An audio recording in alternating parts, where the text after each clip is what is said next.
안녕하십니까? 트레이닝 하츠 티칭 마인즈를 따라 웨스트민스터 소요리 문답을 함께 묵상하는 시간입니다. 우리는 10계명의 제6계명 두 번째 문답을 오늘 함께 살펴봅니다. 6계명이 요구하는 바는 무엇인가? 라는 질문에 대하여 웨스트민스터 소요리 문답 68문답은 제6계명이 명하는 것은 일체의 합법적인 노력을 기울여 우리 자신의 생명과 타인의 생명을 보존하라는 것이라고 대답합니다. 하나님의 형상으로 지음받은 고귀한 인간의 생명을 율법의 정신에 반하는 잘못된 방식으로 해치지 말라라고 하는 것이 6계명의 본질적인 의도이죠.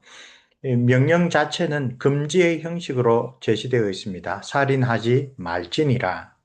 그러나 소요리문답 제68문답은 이 계명을 통하여 하나님이 원하시는 긍정적이고 적극적인 명령이 무엇인지를 우리에게 가르쳐 줍니다. 그것은 다른 사람과 자신의 생명을 보존하는 일에 모든 합법적인 노력을 다해야 한다는 것입니다. 생명을 보호하고 장려하는 일은 우리 각 개인의 차원에서뿐 아니라 사회와 국가의 차원에서도 감당해야 될 일이라고 성경은 가르칩니다. 사도 베드로는 국가의 합법적인 권세와 또 권위를 부여하신 하나님의 뜻을 바로 이런 적극적인 순종에서 찾습니다. 인간의 모든 제도를 주를 위하여 순종하되 혹은 위에 있는 왕이나 혹은 그가 악행하는 자를 징벌하고 선행하는 자를 포상하기 위하여 보낸 총독에게 하라. 하나님이 세운 시민적 권세, 국가 권력을 베드로 사도는 하나님께서 악한 자를 벌하고 선한 자를 상 주기 위하여 인간 사회에 주신 것이다라고 긍정적으로 평가합니다. 제6계명과 관련하여 사람의 생명을 존중하게 여기고 그 생명을 보존하는 것, 그것이 하나님이 세우신 정치 권력의 기본적인 의도입니다. 종교개혁자들은 이 정치의 본질을 바로 이렇게 생각합니다. 사람들이 잘 살 수 있도록, 그리고 덕스럽게 살 수 있도록 국가가 맡은 책임, 바로 정치다라고 이야기를 합니다. 고귀한 인간의 생명을 보호하고 지키는 것과 관련하여 현대사회에 아주 중요한 이슈가 된 것이 낙태라고 할 수 있습니다. 대표적으로 이것은 미국 사회를 비롯하여 서양 사회에서 이 태아의 생명을 더 우선하게 여기느냐, pro-life, 아니면 임신한 그 여성의 자기 결정권을 우선하느냐, pro-choice, 이 두 진영으로 갈려서 엄청난 논쟁과 대립을 하고 있지요. 문제는 이것이 결국은 개인적인 어떤 신앙적 판단뿐만 아니라 한 사회에서, 한 국가에서 어떻게 그 문제를 다루는가 하는 것이 하나님의 뜻을 받드는가 그렇지 않는가를 결정하는 중요한 요인이 되어 있습니다. 이 문제에 있어서 성경은 아주 분명합니다. 스스로 지킬 힘이 없는 무력한 태아에 대하여 보호를 하는 것은 개인뿐 아니라 국가가 감당해야 될 의무다라는 것이 사도의 교훈입니다. 우리는 복음서에서 영생을 얻기 위하여 예수님을 찾아왔던 부자 청년 관원의 사례를 잘 알고 있습니다. 거기에서 뚜렷하게 보여주듯이 다른 사람의 생명을 물리적으로 빼앗지 않았다는 것만으로 제6계명을 잘 지켰다고 평가받지 못합니다. 이 계명을 주신 하나님의 뜻은 오히려 적극적으로 자신과 타인의 생명, 그리고 그 생명을 보호하고 육성하는 일과 관련된 일을 적극적으로 돌보고 지키는 것에 있습니다. 요한일서의 유명한 말씀, 누가 이 세상의 재물을 가지고 형제의 궁핍함을 보고도 도와줄 마음을 닫으면 하나님의 사랑이 어찌 그 속에 거하겠느냐. 자녀들아, 우리가 말과 혀로만 사랑하지 말고 행함과 진실함으로 하자. 육계명 역시 크게 보면 이웃사랑의 계명들 가운데 포함됩니다. 그리고 그 이웃사랑은 이웃의 필요, 이웃의 궁핍함을 보고 불쌍한 마음을 가져서 실질적으로 돕는 것이라고 사도 요한은 아주 구체적으로 교회에 가르치고 있습니다. 우리 부자 청년 이야기를 다시 한번 상기합시다. 진지하게 영생을 구하러 온 그 청년에게 예수님의 대답은 먼저 너의 재산을 팔아 가난한 자들에게 나누어 주라 라고 충고하신 겁니다. 이것은 청년이 나는 이때까지 6계명을 잘 지켰습니다 라고 하는 것에 대하여 네가 어떻게 6계명의 정신, 즉 살인하지 말지니라라고 부정적으로 표현되어 있지만 그 계명을 통하여 하나님께서는 이웃의 그리고 너 자신의 생명을 적극적으로 지키고 북돋아라라고 하는 그 뜻을 깨우쳐 주신 것이죠. 이웃의 생명과 직결된 빈곤의 문제에 정당한 관심을 가지는 것, 그것이 제6계명이 하나님의 자녀들에게 요구하는 마땅한 의무다라고 사도 요한은 요한 1서에서 가르쳐 주는 것입니다. 다른 한편 자신의 생명을 지키고 보호하는 일에도 뚜렷한 한계가 있다는 사실을 성경은 가르칩니다. 영생과 관련된 참된 믿음을 포기하면서까지 이 세상의 생명을 구하는 것은 신앙적으로 올바르지 못합니다. 우리 화요일 묵상에서 마태복음 10장 32절에서 33절 그리고 39절 보면 자기의 생명을 이 땅에서의 생명을 구하려고 하다가 영원한 생명을 잃어버리는 것, 그것은 아주 어리석은 것이다라고 주님께서 아주 분명히 이야기를 하시죠. 우리는 영생을 맛보며 그리스도 안에 사는 것이 때로는 그 신앙을 포기하고 주를 부인하면서까지 이 세상에서의 자기 생명을 지키는 것보다 훨씬 더 중요하고 가치 있다고 생각합니다. 여기서 신앙과 불신앙이 분명하게 갈립니다. 하나님을 믿는 참된 신앙, 하나님이 주시는 참된 생명을 소망하는 마음을 가진 하나님의 백성들은 때때로 이 세상의 역사에서 바로 그 신앙 때문에 자기의 재산과 생명을 잃어버릴 수도 있습니다. 그러나 그때 아주 분명하게 내가 정말 사모하고 갈망하며 얻기를 원하는 생명은 이 세상에서의 유한한 생명이 아니라 영원한 생명이다. 그래서 신앙의 연고로 예수 그리스도를 믿는 믿음, 그 고백 때문에 우리가 어떤 경우에는 우리의 육체적인 생명, 이 세상에서의 삶을 기꺼이 하나님 앞에서 포기하고 주님을 선택해야 될 때가 있다라는 것을 돌아봅니다. 제6계명은 그런 경우에 신앙의 원리에 따라 우리에게 적용된다라고 하는 것을 생각해 봅시다. 선한 사마리아인의 비유는 제6계명이 가진 근본적인 뜻을 가장 잘 가르쳐 주시는 주님의 교훈 가운데 하나입니다. 이 이야기는 영생을 얻기 위하여 무엇을 해야 하는가 하는 어떤 율법학자의 질문으로 시작되었습니다. 예수님은 곧장 대답하지 아니하시고 율법은 그것에 대하여 뭐라고 가르치느냐라고 반문하셨습니다. 그 질문한 율법학자는 사랑의 이중계명으로 내 마음을 다하고 목숨을 다하고 뜻을 다하고 힘을 다하여 주 너희 하나님을 사랑하라. 그리고 둘째도 그와 같으니 내 이웃을 내 몸과 같이 사랑하라. 올바른 대답을 했습니다. 예수님께서 그것을 인정하십니다. 너희의 대답이 옳다. 이를 행하라. 그리하면 살리라. 생명이 바로 거기에 달려있다고 이야기를 하셨습니다. 그런데 마태복음의 기록을 보면 율법학자가 자신을 옳다고 보이기 위하여 자신의 의로움을 강조하기 위하여 또다시 질문합니까? 합니다. 주님에게 누가 나의 이웃입니까? 그때 선한 사마리아인의 이야기를 들려주십니다.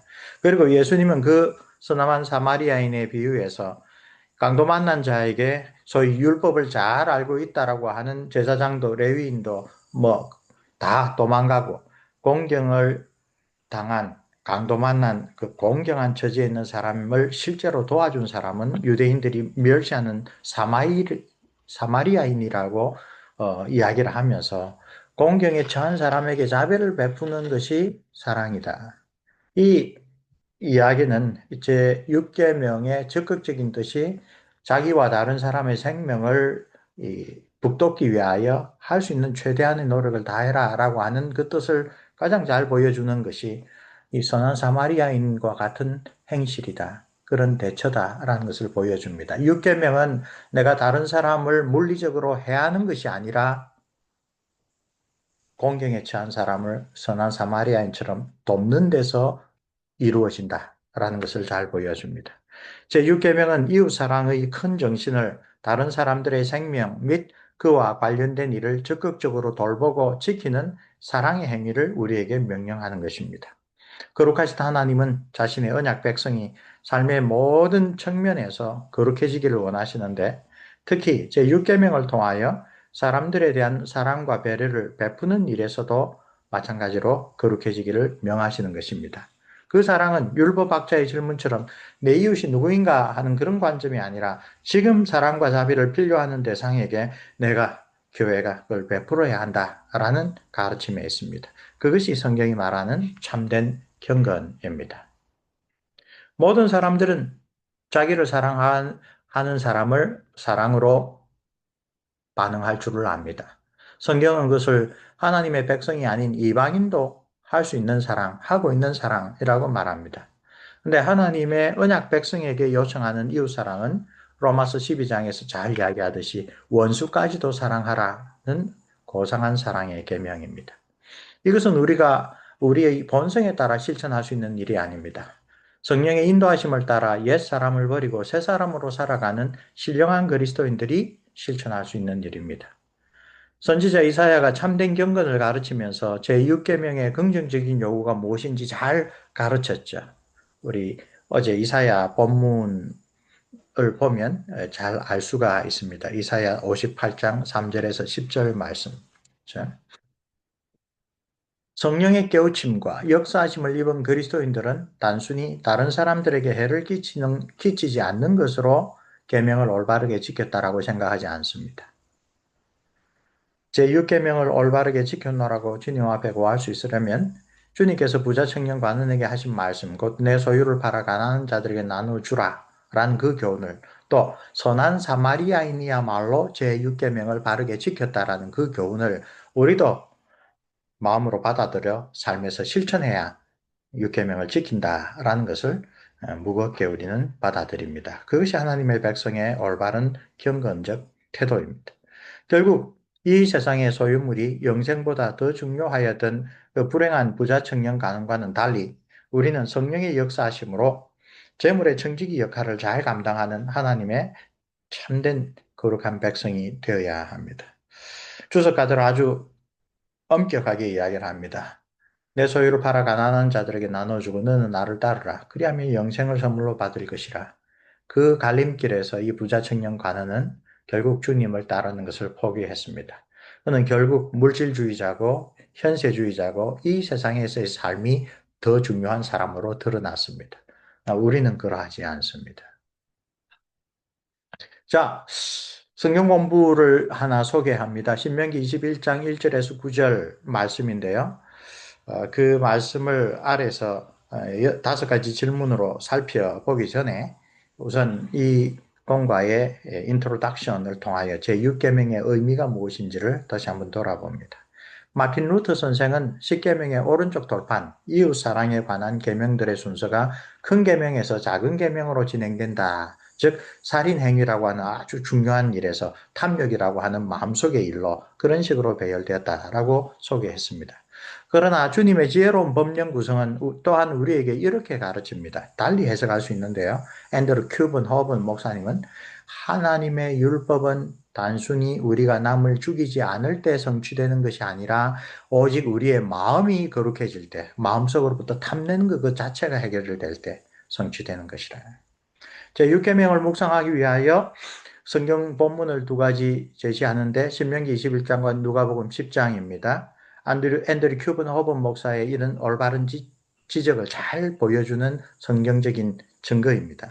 구약의 본문은 하나님의 형상으로 지음받은 인간의 생명이 얼마나 소중한 것인지 일깨워주며 신약의 본문에서는 생명을 해치는 대신 살리는 것이 제6계명이 근본적으로 가르치는 교훈이라는 점을 분명하게 밝혀줍니다.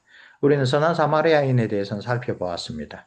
구약 성경에서도 제6계명과 관련하여 아주 의미심장한 교훈을 신명기에서 발견할 수 있습니다. 이 신명기 21장 1절로부터 9절은 들에서 변사체가 발견되었을 때에 어떻게 처리하는가를 두고 교훈하는 내용입니다.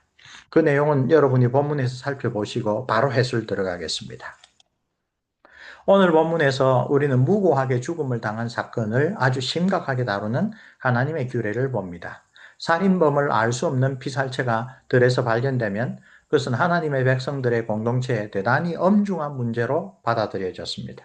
타인의 죽음에 무감각하고 영화에서 살인을 즐길거리로 바꿔놓은 오늘의 현실과는 정반대의 모습을 하나님의 구약 백성의 삶에서 발견합니다.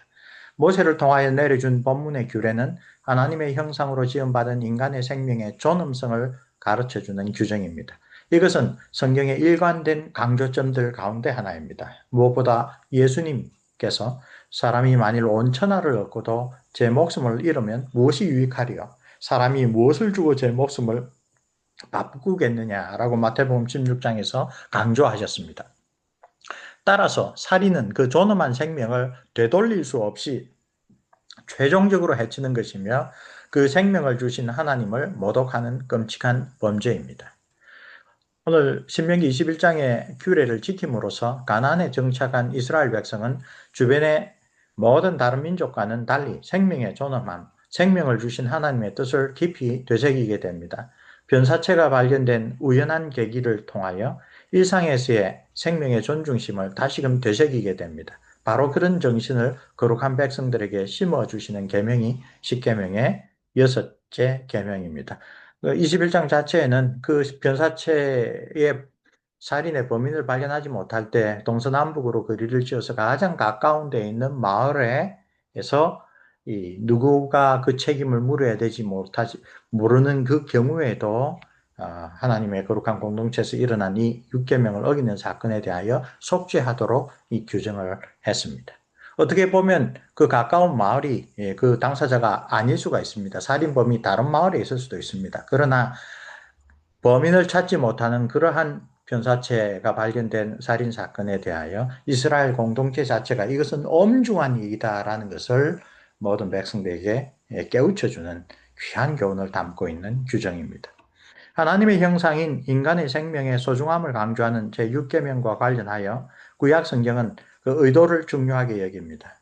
그래서 과실치사의 경우에는 도피성이라는 형무소 제도를 마련한 반면 모살, 살인을 의도하고 계획하고 저지른 경우에는 그 살인자가 신성한 성막의 제단불을 잡았더라도 성소에 들어가 피신했더라도 용서하지 말고 끌어내어 사형에 차도록 규정합니다.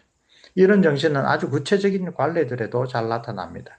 집주인이 도둑을 막다가 쳐 죽인 경우 그의 행위가 정당방위의 한계에 있는가 없는가를 판단하는 기준을 동이 텄는가 아니면 여전히 어두웠는가로 구별합니다.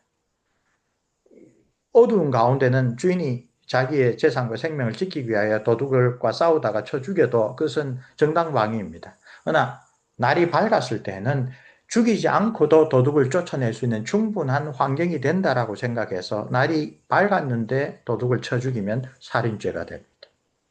평소에 사람을 잘 받는 버릇이 있는 소를 미리 예방하지 않은 것은 사고가 아니라 살인이라고 평가합니다. 이 역시 모두 고의성이 있는가, 의도가 있는가라고 하는 이 원리와 연결된 구체적인 판례들입니다. 살인범을 알 수 없는 변사체에 대한 처리 방식을 가르치는 신명기 21장의 본문에도 근본적으로 생명의 존귀함에 대한 인식이 깔려 있습니다. 하나님은 우리가 생명을 존중하게 여기를 바라는 분이고 그것이 제6계명에 아주 분명하게 가르쳐진 내용입니다. 장로교회의 대요리 문답은 10계명을 올바르게 이해하는 원리들 가운데 네 번째로 어떤 의무를 명하는 곳에는 그와 반대되는 죄를 금하며 어떤 죄를 금하는 곳에서는 그와 반대되는 의무를 명합니다. 이와 같이 어떤 약속이 덧붙여진 곳에는 그와 반대되는 경고가 포함되어 있고 어떤 경고가 덧붙여진 곳에는 그와 반대되는 약속이 포함되어 있습니다. 라고 가르칩니다. 우리가 10계명 묵상을 할 때 전반적으로 살펴보았던 대요리문답 99문답이 10계명에 대한 올바른 해석 원리를 가르칠 때 그 가운데 네 번째 원리가 바로 이것입니다. 이 원리를 따라 제6계명을 생각해 보면 강도 만난 자에게 이웃으로 다가간 선한 사마리아인이야말로 생명의 존귀함을 깊이 마음에 새기고 실천한 사람이라고 할 수 있습니다.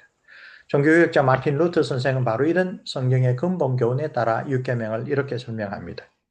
어떤 사람이 실제로 악한 일을 한 경우뿐 아니라 이웃에게 선행을 베풀지 못하거나 기회가 있음에도 불구하고 이웃이 육체적인 피해나 상해를 입지 않도록 지키고 보호하고 예방하지 못한 경우 그는 이 계명을 지킨 것입니다. 어긴 것입니다. 이 벼롯이 있는데도 어떤 사람을 벌거벗겨 내쫓는다면 당신은 그가 얼어 죽도록 방치한 것입니다. 사람이 굶주림으로 고통받는 것을 보고도 먹이지 않는다면 당신은 그가 굶어 죽도록 방치한 것입니다. 마찬가지로 죽음이나 그와 유사한 위험에 처한 사람을 발견하고 어떤 조치를 취해야 할지 알면서도 그를 구하지 않는다면 당신은 그를 죽인 것입니다. 말이나 행동으로 그를 죽게 하지 않았다고 변명해도 아무런 소용이 없습니다. 왜냐하면 당신은 그에게 사랑을 베풀지 않았고 그의 생명을 구할 수 있도록 도와주지 않았기 때문입니다. 그러므로 하나님이 육체의 궁핍과 생명의 위기에 처한 사람들에게 조언하고 도와주지 않는 모든 사람을 살인자라고 일컫는 것은 정당합니다. 대요리문답에서 이 6계명의 의미를 이렇게 깊이 있게 적극적으로 소개하고 있습니다. 자, 오늘 묵상에서 우리 Training Hearts Teaching Mind에서 낙태를 언급해서 낙태에 관한 사항을 소개합니다. 태아도 생명입니까? 성경은 분명히 그렇다고 말합니다. 내 형질이 이루어지기 전에 주의 눈이 보셨다라는 이 구절이 대표적입니다. 그래서 라틴 서방신학의 할아버지라고 할 수 있는 테르툴리아누스 교부도 인간이 되어가는 과정에 있는 것은 이미 인간이다라는 유명한 기준을 제시하였습니다. 적어도 이 문제에서는 개신교와 로마 가톨릭의 의견이 완전히 일치합니다. 예를 들어 태아에 관한 종교개혁자 칼빈의 입장과 로마 교황의 회칙 인간의 생명 1968년의 휴마나 비타의 이란 규칙은 동일한 성경적 원리를 천명하고 있습니다. 그러나 안타깝게도 근래에 들어와서 개신교는 낙태 문제에 대하여 별로 발언하지 않았습니다. 다행하게도 1960년대 이래 프란시스 셰프 박사의 지속적인 노력 덕분에 개신교회 속에서도 낙태 문제에 대하여 관심을 갖게 되었습니다. 고려신학대학원에서 10년 넘게 교수했던 네덜란드의 교수 선교사 고재수 박사, 엔하 허체스 교수는 낙태와 관련하여 가장 먼저 고려되어야 할 사항을 정확하게 지적합니다. 원치 않는 임신의 경우에 낙태당하는 아기는 자신을 지킬 수 없는 가장 약한 존재라는 사실입니다. 이것은 우리 자신과 다른 사람의 생명의 존중함을 적극 보호하도록 명하신 하나님의 뜻을 어기는 행위입니다. 그러나 이 문제는 아주 복잡한 논쟁이 있습니다. 그래서 아주 초대교회부터 낙태가 불가피한 경우들에 대한 고려가 논의되고 있었습니다. 10계명 강해를 쓴 다우마 박사는 현대사회에서 논의되는 4가지 합법적인 낙태의 근거로서 의학적인 이유, 심리학적인 이유, 우생학적인 이유, 윤리적인 이유를 제시합니다. 그러나 그 가운데 첫 번째와 둘째가 전통적인 기독교 정신에 따라 합법적이다, 강력한 근거가 된다. 즉 의학적인 문제, 산모나 아이의 생명 가운데 하나를 선택해야 될 문제, 또 이것으로 말미암아 견딜 수 없는 심리학적인 트러블, 문제가 일어나는 경우, 이것이 좀 받아들일 만한 낙태의 근거라고 생각하지, 우생학적인 자녀가 좀 온전하지 못하다는 걸 태아에서 발견했다든가 하는 그런 이유들은 세속적으로는 합법화 될 수도 될지도 모르지만 하나님의 뜻에는 분명히 어긋난다고 지적합니다. 그리스도인들은 이 문제에 관한 성경적 원칙을 우선 분명히 세워야 합니다. 그리고 낙태가 정당화되는 경우에도 우선 그 생명을 살릴 수 있는, 출산을 도울 수 있는 환경을 조성하는 것에 관심을 기울여야 합니다. 실제로 윤리적이고 심리학적 근거들로 인한 낙태의 경우에도 대체로 개인 차원의 문제가 아니라 그 사회적 차원의 문제로 논의되어야 할 필요가 있습니다. 왜냐하면 그런 경우 출산이 가져다 줄 엄청난 사회적 난관들이 낙태를 조장하기 때문에 그렇습니다. 그것을 단지 원치 않은 임신을 한 그 산모 개인의 문제로 돌려서는 해결되기는 너무나 힘든 그런 문제들이 있다는 것입니다. 입양이 이런 경우들을 해결하는 좋은 수단이 될 수 있습니다. 테레사 수녀는 입양이야말로 낙태를 저지할 수 있는 강력한 수단이라고 올바르게 지적하였습니다. 이 문제는 결코 간단한 문제가 아닙니다. 그래서 여러분들에게 그 텐 커맨드먼트 제제 6계명에 관한 내용 혹은 우리나라 말로도 번역이 되었죠. 프란시스 셰프 박사의 전집 가운데 에버러트 쿠프 박사와 함께 쓴 Whatever Happened to the Human Race, 인류에게 어떤 일이 일어났는가, 이 문제 바로 낙태의 문제를 교육주의적인 관점에서 다루는 아주 중요한 작품 가운데 하나입니다. 이 문제에서도 우리는 제6계명을 우리가 얼마나 열심히 지키느냐 그 관련하여 그 어려움을 당한 당사자에게만 맡겨두는 것이 아니라 어떤 우리의 관심사를 가지고 실천하는가가 달려있다라는 것을 다시 한번 기억해야 될 필요가 있습니다. 자, 이상으로 이번 묵상을 마칩니다. 수고하셨습니다.